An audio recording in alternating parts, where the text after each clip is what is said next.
국가보안법 위반 혐의를 받는 충북동주의 활동가 3명이 1심에서 중형을 선고받았습니다. 이들은 증거가 조작됐다며 혐의를 부인했지만 재판부는 국가보안법 위반 혐의가 있다며 유죄를 선고했습니다. 이성호 기자입니다.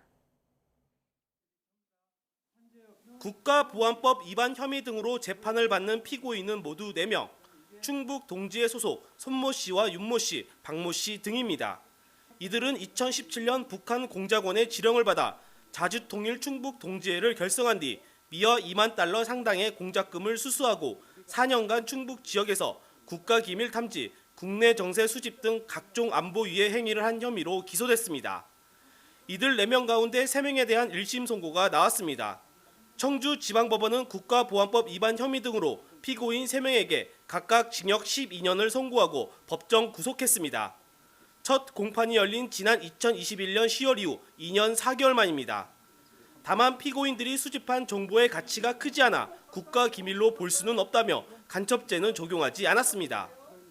재판부는 피고인들이 북한으로부터 지령문과 공작금을 받은 뒤 활동 내용을 북한에 보고한 범행은 자유민주주의에 실질적인 위협을 가한다고 밝혔습니다.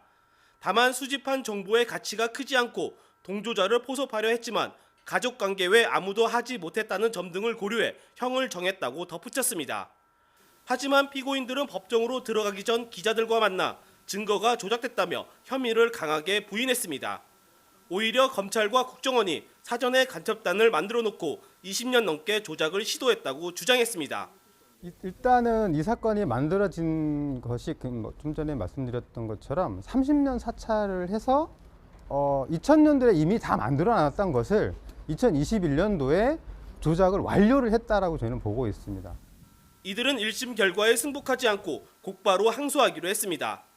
또 유엔뿐만 아니라 독일 대사관에도 망명을 신청했다며 교도소 내에서도 지속적으로 망명을 신청하겠다고 밝혔습니다.